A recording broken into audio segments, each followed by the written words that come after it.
All right, the bell is ringing at Ingram Hall, which I think that means it's time we can get started. Thank you all for joining us today for our first LACIS Luncheon Lecture of 2024. I am going to pass the floor over to my colleague Alberto Vargas, who is in the Zoom room, who will be introducing our speaker for today. So thank you very much for coming, and Alberto, you have the floor. Thank you, Sarah, and it's my pleasure to welcome all of you to the first lecture of our Spring 2024 series.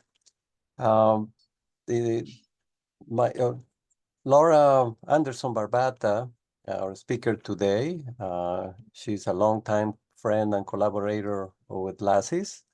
Laura was born in Mexico City, and she's a transdisciplinary artist currently based in New York and Mexico City. Since 1992, she initiated the long-term projects and collaborations in the Venezuelan Amazon, Trinidad and Tobago, Mexico, Norway, and the United States that address social justice and the environment. Her work often combines performance, procession, dance, music, spoken word, textile arts, costuming, papermaking, science, and protest. Her work is in various private and public collections, including the Metropolitan Museum of Art in New York, el Museo de Arte Moderno en la Ciudad de México, the Thyssen-Bornemisza Art Contemporary. Her work also has received the anonymous Was a Woman Award, grants from the FONCA in Mexico, the Mario Trujillo Garcia Defense for Human Rights Award, and Rockefeller Bellagio Artist in Residence. Laura was the artist in residence at our campus in 2015, and she is currently an honorary fellow in our program. She's also on the board of directors of the College Art Association, where she also serves as vice president for diversity and inclusion. Laura is visiting Wisconsin this semester to help the UW-Madison Division of Arts pilot a statewide expansion of its Arts for Everyone, Everywhere initiative, which has been generously funded by the Riley Baldwin Wisconsin Idea Endowment. And with this, please join me to welcome Laura.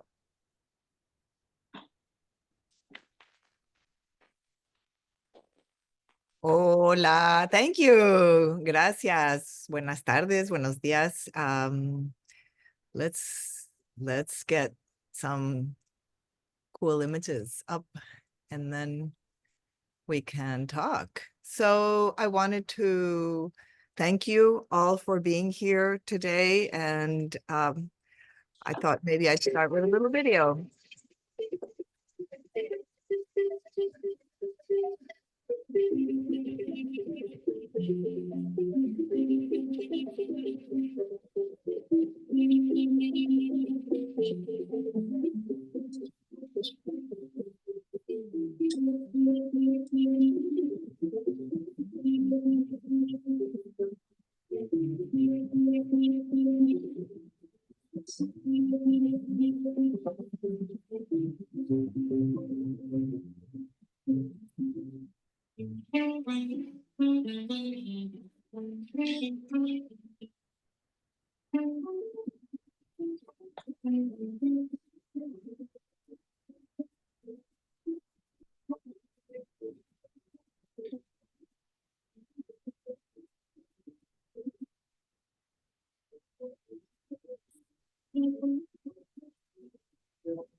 Hoy es la presentación de San Pedro.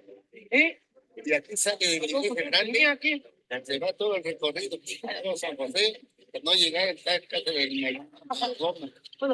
Y ahí recibe y todos salen los que están en la casa, darle gracias a Dios.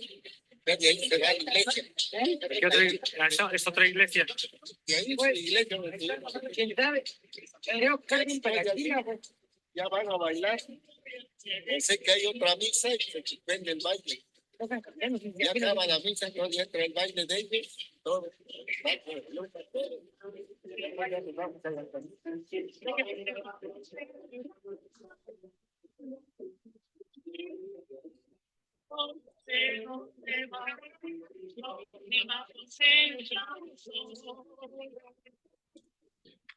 Voy a hacer de la boca una sonrisa con los pelos.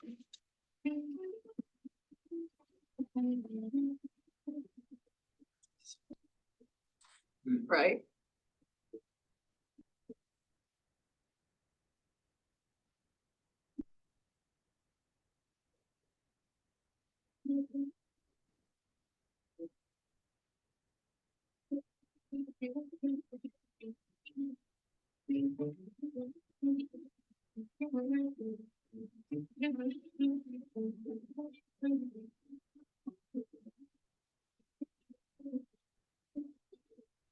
I put that down.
Mayores.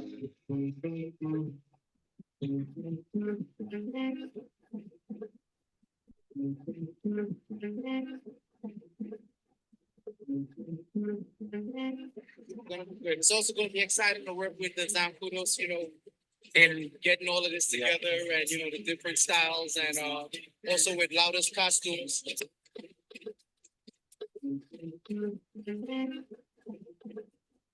Que dolor siento en mi pecho cuando estás en mi lugar. Que dolor siento en mi pecho cuando estás en mi lugar. Él va a llorar con su rezo, no nos deja descansar. Él va a llorar con su rezo, no nos deja descansar.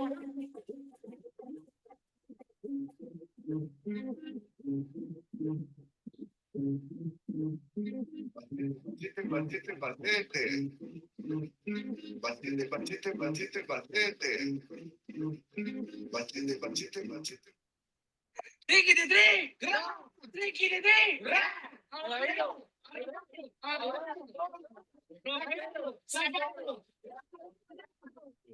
Today was like the best day, most of all, because Brooklyn Jumbies and Sankuros, we show like our culture mixed in together. So basically, we show that we like all brothers, mainly because we walk together and we drink together. So we are one family.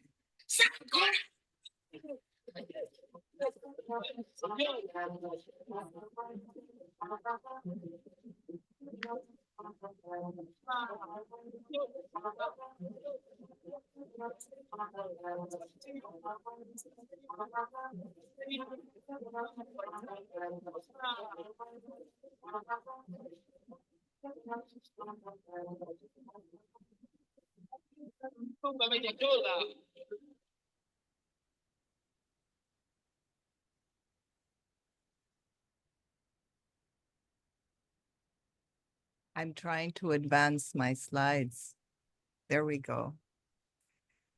Buenos dias. Thank you so much, Alberto Vargas, Sarah Rib of LACIS, and for your kind invitation to speak today in your lunchtime lecture series, and to Marcia Mikulon and Chris Walker, Director of the Division of the Arts Interdisciplinary Arts Residence Programs at UW-Madison. It is an honor for me to be here with you today. My name is Laura Anderson Barbata, as you know. I am a Mexican transdisciplinary artist born and raised in Mexico and currently living in New York and Mexico. Brooklyn, actually, in Mexico. So let's see, how do I do this? Since the early 2000s, my work centers around performance and interventions that seek to further the expectations of socially engaged art by reclaiming public space and involving various collaborators such as librarians, scientists, activists, musicians, street dancers, and artisans to create works that operate both inside and outside of the art world. These projects have been in Trinidad and Tobago, Venezuela, the US, Norway, Jamaica, Ecuador, and my own country, Mexico. For me, these are not just art projects, but they are also long-term relationships that at their core is reciprocity, which means that all participants are stakeholders, and amongst ourselves, we have agreed on what we will give and what we would like to receive in exchange. This requires open and continuous communication, self-evaluation, and collective evaluations, because it is normal for things to change, and we often need to recalibrate and refocus. These participatory collaborative interventions combine performance, procession, dance, music, spoken word, wearable sculptures, and protests. For example, these images we have been looking at, and this one, are part of Intervention Wall Street, which was created in response to the economic crisis of 2008 that was felt all over the world. The Brooklyn Jumbies follow the tradition from West Africa. Naja, the leader of the Brooklyn Jumbies, was initiated in Senegal. A Moko Jumbi in West Africa is a powerful healing spirit that, due to their towering heights, can foresee evil and misfortune. They are called in to cleanse a community from disease, droughts, challenges, as well as to bless for baptisms, weddings, ceremonies, and events such as those. And I wanted and invite them to call upon this power of their tradition, and in this case, for them to cleanse Wall Street and the financial district, and which I think it needs it, to inspire sharing. So here we see we're handing out gold foil chocolate coins, giving them in Wall Street.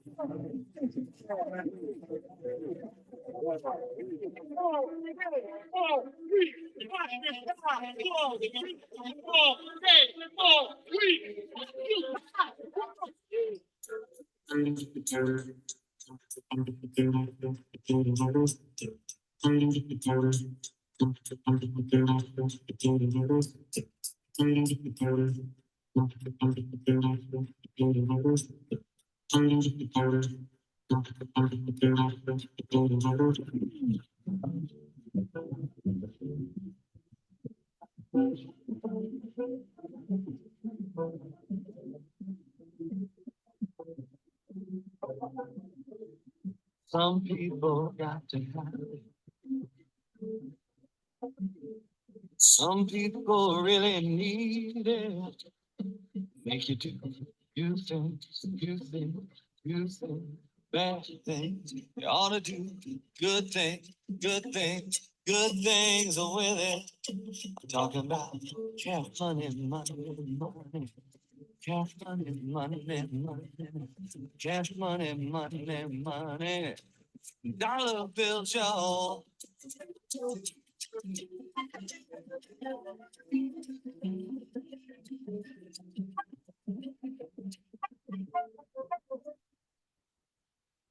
For the love of money, people will steal from their mother. For the love of money, people will rob their own brother. For the love of money, people can't even walk the street. Because they never know who in the world they're gonna be. For that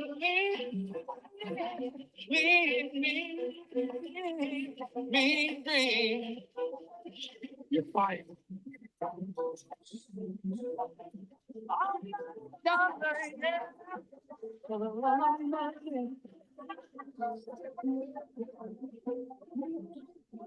We handed out gold covered chocolate coins to remind people in the Wall Street district and the financial district the importance of sharing through giving them coins, chocolate coins, but also to remind them that cacao comes from Mexico and was one of the first currencies.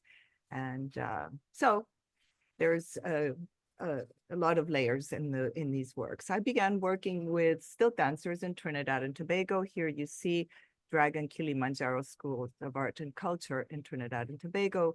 And this is a program developed by a man in his backyard.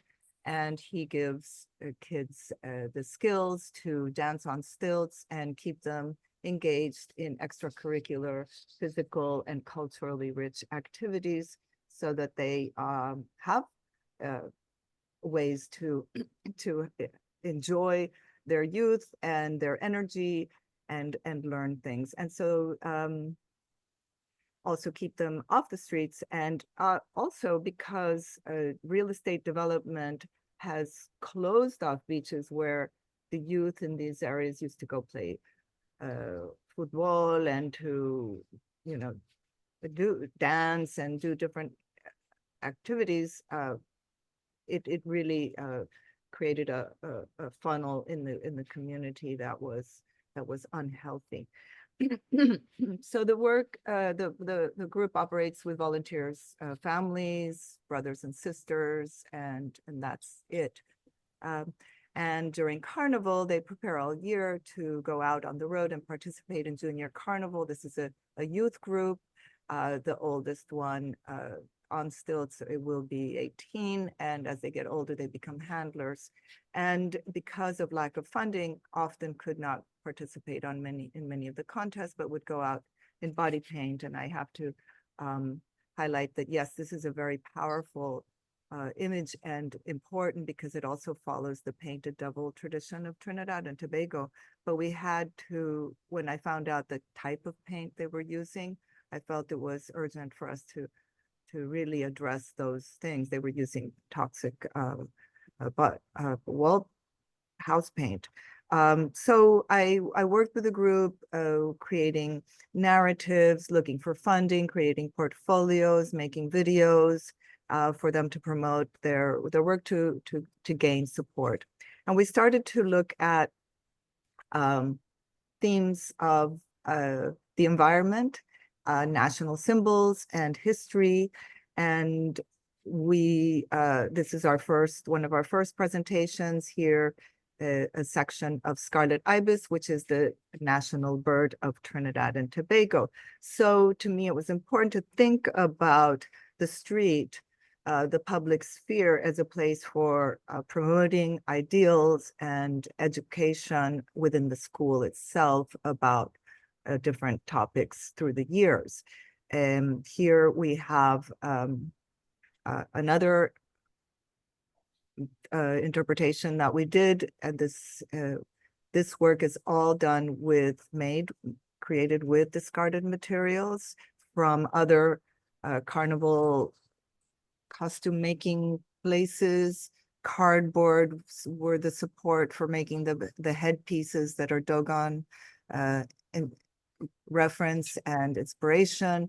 So the children were also able to look at traditional Dogon dances and different dances from Africa. And we were able to do this also with the collaboration of other mass makers and artisans from Trinidad and Tobago. After some years, it was necessary for the group to take what they had learned and the advances they had made and all the connections they had made through our work together on their own, and for me to work also closer to home. So here is one of our first interventions. So that's when I met the Brooklyn Jumbies, who I mentioned earlier, and began working with them, creating these interventions that take public space in a spontaneous way. They're not parts of festivals, they're not parts of ceremonies, they're just to bring art to the street. And this is all completely created with discarded materials. I was collecting CDs and DVDs from offices, from schools, and using them on these headpieces. The fabrics are all samples of from textile designers who throw these away, burn them in many cases, and they allowed us to use this for these purposes and other discarded materials. I was interested in connecting this tradition and for the participants to connect and to learn from each other by also meeting Mexican traditional stilt dancers. And the Brooklyn Jumbies did not know about the tradition in Oaxaca, the Zancudos de Sachila, nor did Dragon Kilimanjaro School of Arts and Culture in Trinidad know of the practice in Mexico. In Oaxaca, they did not know about the practice in the Caribbean or in West Africa, or how it's now quite popular in the United States as well. And so we began these cultural exchanges of knowledge, of their knowledge, and opportunities for them to perform and to participate together. And you saw a video earlier on where you see different aspects of the work and that involve something that to me is very important, that is called acompañamiento, which is that we support them in their traditions. The Zancudos de Sachila go out for 3 days in processions in Sachila to honor their patron saint of Sachila, and we accompany them. And here you see one of the first exchanges of knowledge where they're teaching each other their dances. And here you see the Zancudos de Sachila on the right, on the left is Naja. And through the years, the community invited us to spend more time with them, to create a special work that would be unique, in which both the Zancudos de Sachila and the Brooklyn Jumbies could come together and as one dance. And you saw rehearsals of it in the video at the start. So this project was about building bridges of communication. And through the years of working in Oaxaca with the Brooklyn Jumbies and the Zancudos de Sachila, I was also interested in bringing in artisans and arts from Oaxaca that are so inspiring. And here you see, for example, one of those interventions towards the end where we come together, and the stilts have been created by artisan traditions that are well known in Oaxaca, like the velas de concha, the altares novohispanos, the xicapestle technique is used to decorate stilts here. Carved gourds, the alebrije techniques are seen here. And then we also went to the different communities that make these and have these in their traditions, just also as an intervention, just to go and show them what we have been doing. All of the textiles here that you see were woven specifically for these participations. They are, for example, textiles that are traditional from the Afro-Oaxacan coast, worn by Marquis on the right-hand side. And then Naja is wearing a hand-embroidered traditional Wirarica suit. And so also Jabari is wearing a traditional cotton handloom and Fuchina dyed a piece as well. We were invited by the state of Oaxaca to celebrate the three cultures of Mexico, meaning that we are celebrating Mexico, Oaxaca, Africa, and also Spain. So as three cultures coming together. And we participated in these to celebrate the month of recognizing Oaxaca and Afro traditions in the country of Mexico. This happened, it's a historic moment for us in our Constitution. I will talk more about it later. Here is a statement by Héctor Meneses from the Museo Textil de Oaxaca, who talks about the importance of textiles and works that have been performed in the public space and how these pieces can become a living Mi work nombre of es art. Héctor Meneses, actualmente director del Museo Textil de Oaxaca. Es el primer museo dedicado al textil en general en México. Nos dedicamos a mostrar la diversidad que tiene el textil, desde todas sus variantes como técnica, simbología, materiales, significados y expresiones contemporáneas de arte. So here you can see how the works can also occupy museum and exhibition spaces. La relevancia de esta colección en particular es este vínculo que se obtuvo entre Laura y muchas otras expresiones culturales como los alebrijes, como el textil, la jícara, la hoja de oro, las velas de concha, toda esta conjugación de saberes, de talentos, lleva a un resultado espectacular, porque además en cada una de ellas se va la tradición que se conserva en cada uno de los diferentes espectros y se conjugan en un solo movimiento, que es cuando ellos están bailando en esos años, ¿no?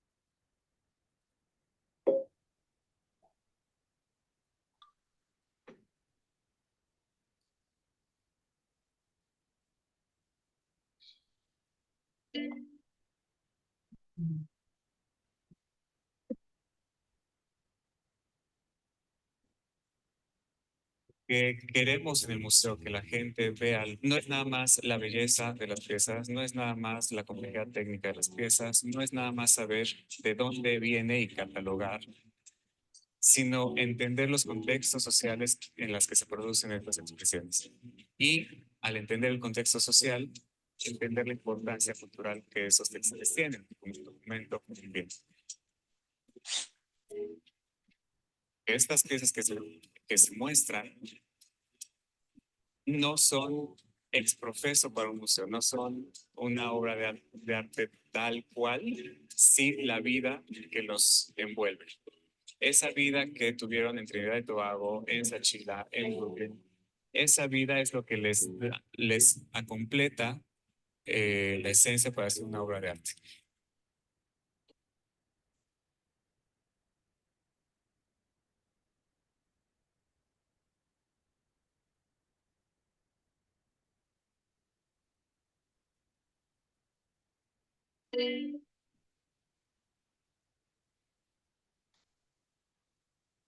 The environment has been a continual concern and interest of mine from the beginning of my career.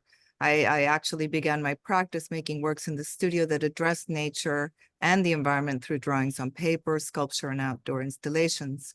I also initiated community projects in the Amazon of Venezuela that combined environmental protection and the preservation of oral history.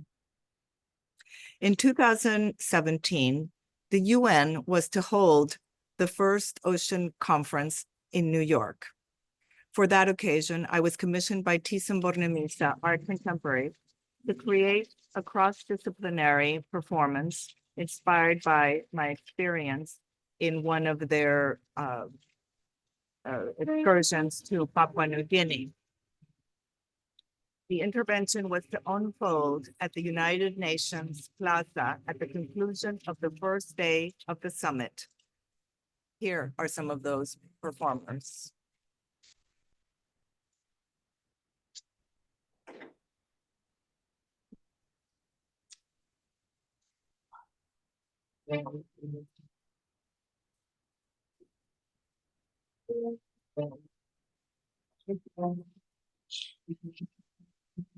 This is Chris Walker, by the way, portraying fish friend. And here is Chris Walker again, portraying a spirit that lives deep in the ocean.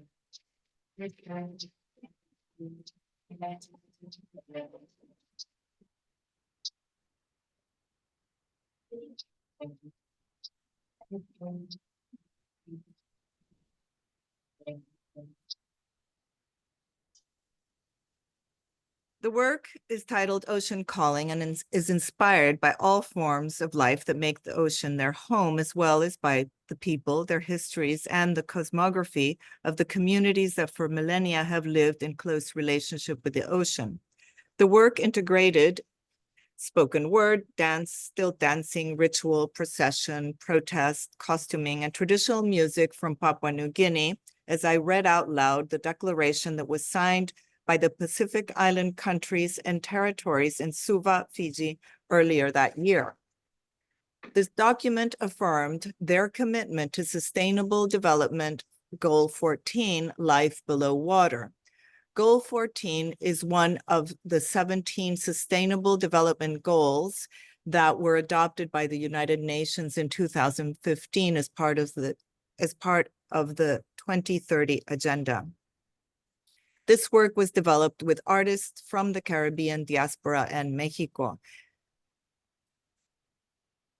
The work highlights the importance of the declaration that was signed by the Pacific Island countries. In 2015, the Brooklyn Jumbies, Chris Walker, Harana Beat, and I presented Intervention Indigo, a project that combines, again, procession, performance, dance, music, textile arts, costuming, ritual, improvised interactions with the audience and protest. It began at the Bushwick Police Precinct. The work is a call to action to serve and protect and protest in response to the violence and murder at the hands of the police of Black people living in this country and all over the world.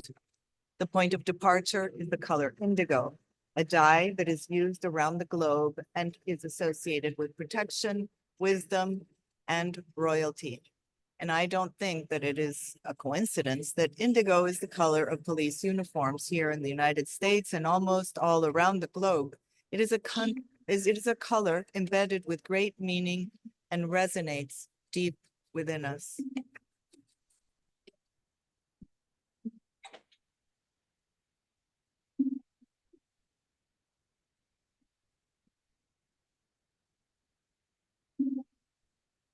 You can see Chris Walker here. I'll talk more about his character in a minute. There he is, Chris Walker. There's Harana Beat, portraying the Diablos de la Costa Chica de Guerrero.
Indigo King and Little Jaguar open and clear the space for the intervention to unfold. I'm the Little Jaguar, by the way.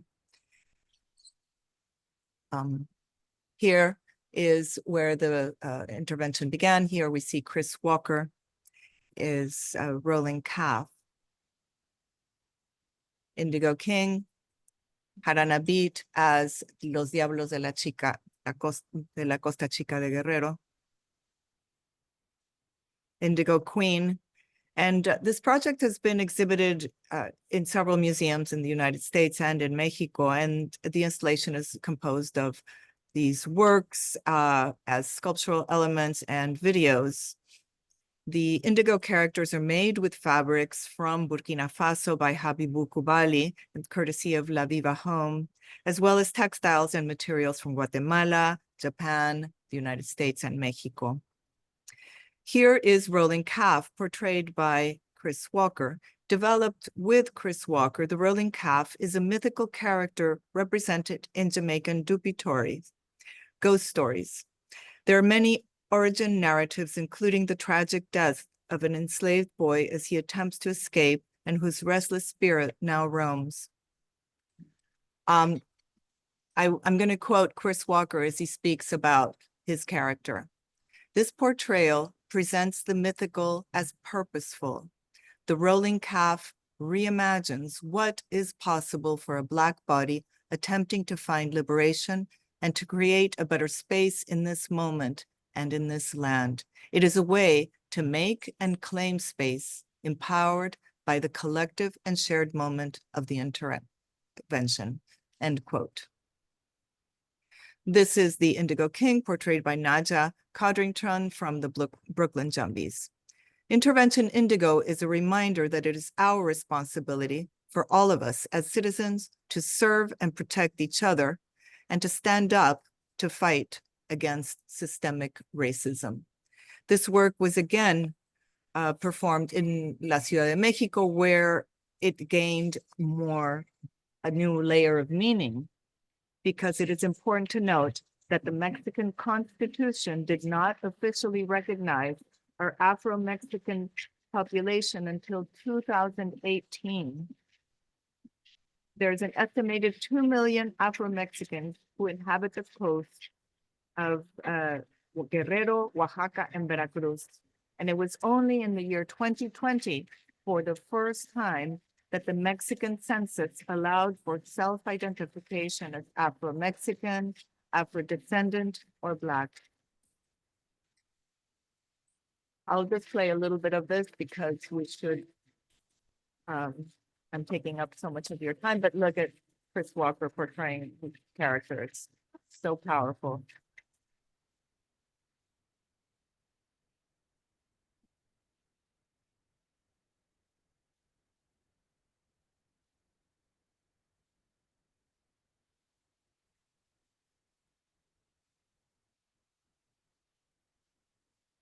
Here are los Diablos de la Costa Chica de Guerrero who came from Ometepec to perform with us in Oaxaca. Parallel to the performance, Chris Walker and the Diablos de la Costa Chica de Ometepec held workshops in which they exchanged their traditions. They spoke about the origins of their dances and steps, and it was really and these are private workshops that they had in which this reunion was, I think, very powerful and very important, especially for the Diablos de la Costa Chica de Guerrero to be in conversation with an academic and a scholar and a choreographer of the caliber and knowledge of Chris Walker.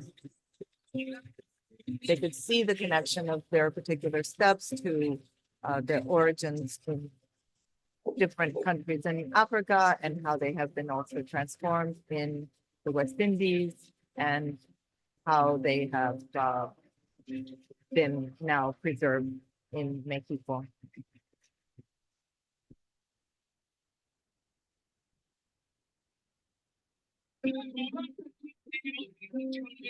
I love this image where he jumps over chains. So symbolic, so strong, so important.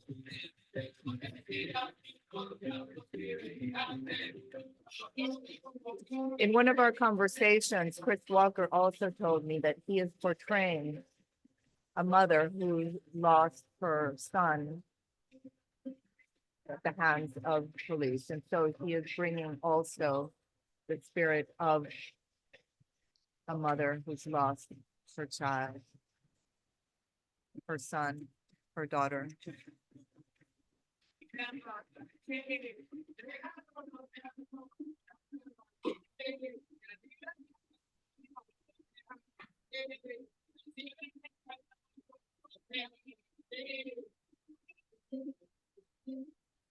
They brought their own musicians. So this is really the traditional ensemble, complete ensemble. They have been performing annually for as back as we know. And it is a dance and a song of resistance to honor their ancestors.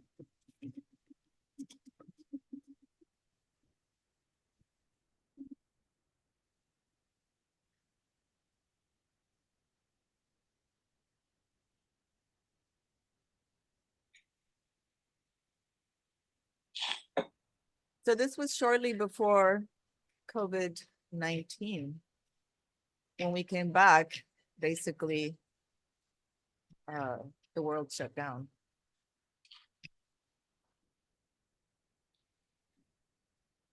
And there was no opportunity for occupying public space for a while.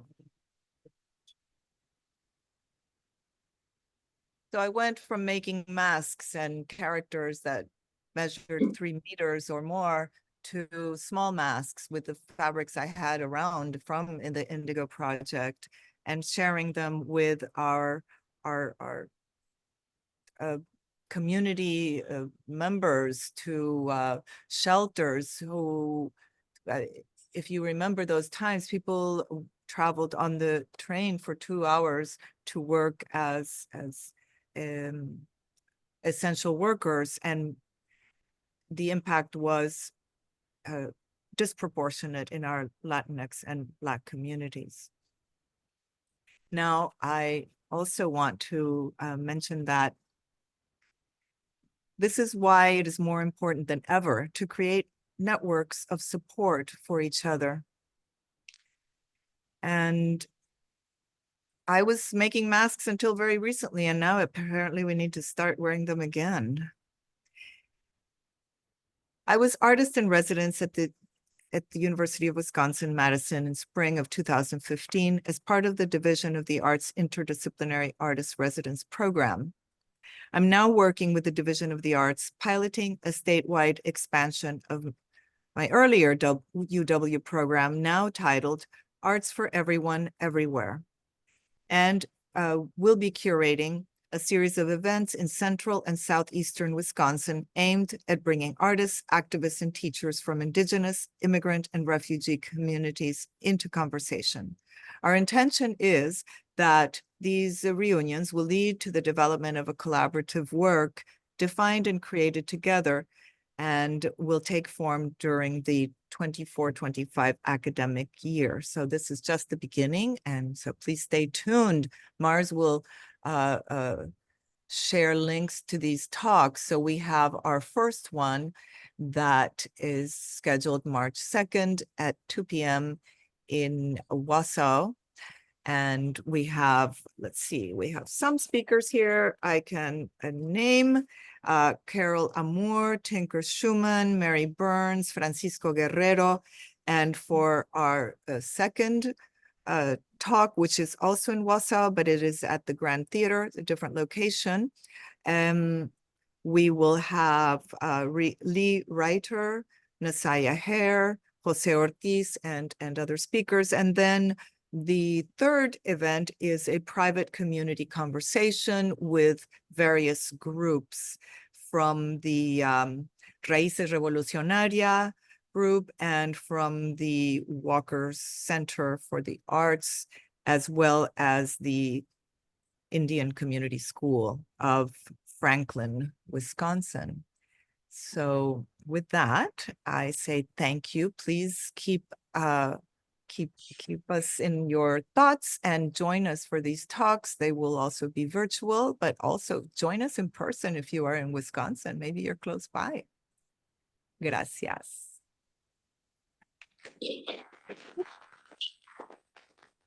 Thank you very much, Thank you. Laura. We Hey, have Chris about Walker. 10 Thank you. minutes for questions. So